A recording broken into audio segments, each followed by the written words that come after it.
I'm Robbie Synge. I'm an artist. I would call myself a choreographer based in Nethy Bridge. It's very rural and I have a young family, which is a situation with certain challenges. And this residency has been really important in helping me to work out my future here and how to sustain a living and artistic practice. My interest in land restoration probably stems from growing up in Caithness, much further north, surrounded by the National Forestry Commission tree plantations of spruce, often around peat bogs, and tax breaks for rich people. It was an area historically massively affected by what was called land improvement and clearances of people from land. I now live in a national park where land ownership still has big money and investment very much in the picture through carbon credits. It's an uncertain future for many people. It's a difficult place to find to live. It often feels like it's difficult to see the tangible connections between people and landscape. Very little opportunity to work on or with the land. Sometimes the land doesn't seem to be about people, and this is on my mind when we talk about engaging communities in land restoration. The Cairngorms Connect area is 600 square kilometres roughly, shaded in green here, within the Cairngorms National Park, and its area is owned and managed by 4 landowners.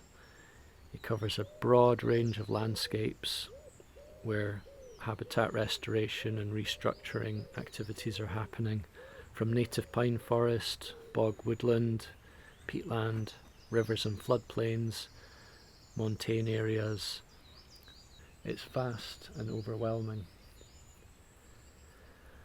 So I start out in my garden, and this image is of 2 vegetable beds in my messy garden, for me reflecting the parallels of human health and well-being and that of landscape and habitats. I spent most of 2022 in very poor health. This was clearly a challenge to this residency. On the left is what happened to some of my garden when I stopped intervening to grow vegetables. A sort of sick bed. Although I left it this year because I've grown to love it. On the right is a bed with all the usual vegetables this year because I'm able to face growing them, and I'm nourished by both. We walk out of the village, passing many houses that are second homes or holiday homes. We head out into Abernethy Forest. Here, walking to get myself moving and take the mind elsewhere, I discovered some badger tracks, and I set about tracking them when and where I could, with various playful tactics to get closer. Of course I did find a badger, with the help of infrared motion activated camera traps borrowed from Cairngorms Connect. In fact, I discovered a highway of many creatures in motion here. And this all happened. It is real. It's just that time has been condensed.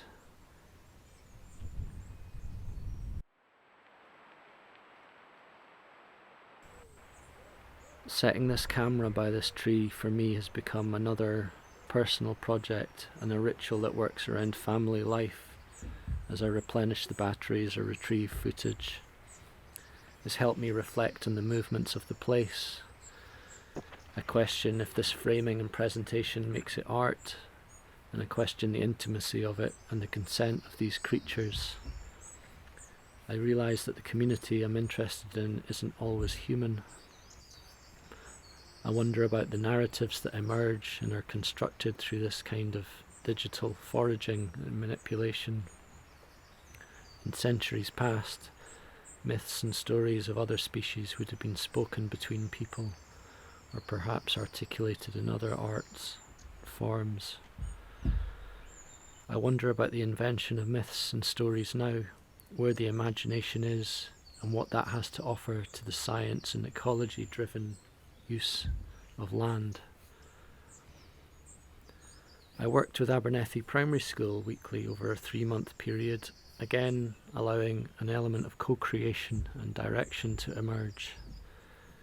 We worked regularly in forests nearby the school to consider our senses and take time to appreciate the wonder of the environment around us. And again, tracking footprints in the snow, other movements, this time a roe deer. The secret circling do-si-do of the roe deer, maybe. We decided to experiment with the camera traps, a process of monitoring, eventually creating a choreography that involved our bodies and the deer, a meeting, an assembly, a gathering, and a question that we used in an unusual consultation exercise with older people in the community, provoking lots of answers. And so I think it's important that in these residencies projects are allowed to emerge sometimes. This is the nature of it for me in such a vast landscape with such vast activities. And sometimes it's simply about who is able to be in a place. With Julie, for example, we explore sharing time and space together. It's something that's very important with engaging communities. In this sector particularly, we need to work harder at different human perspectives, literally and figuratively, in natural environments and in conservation, where broad representation is not well reflected in staff and management approaches. Julie can't use expensive adapted chairs, so they don't work for her body, and we tend to use these simple devices to access places and terrains, sometimes able to cross barriers like these drainage ditches.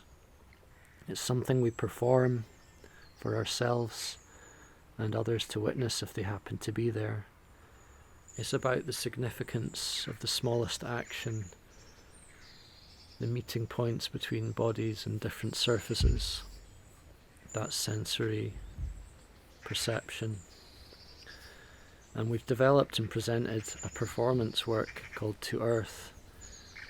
During this residency period, we showed it at Baltic and Nottingham Contemporary, and I hope to present it here in the land restoration context at some stage. My feeling is that there's potential for arts and artists to frame much of what's already going on and the wonder of the different species and activities that happen here.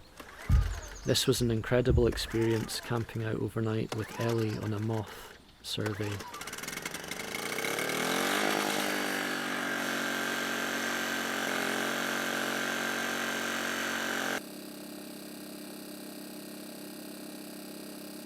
I was left with this sense of a ceilidh of these beautifully diverse and fascinating species gathering around this immense theatrical space. The spectacle and atmosphere of it was very magical. I wonder what a quiet ceilidh around such an event could be. Could it happen? Should it happen? Are there different ways of hosting live experiences and participation with communities, with local people, with visitors, whoever? It just seems there's so many possibilities that have emerged from the residency. That's taken time, and that's exciting.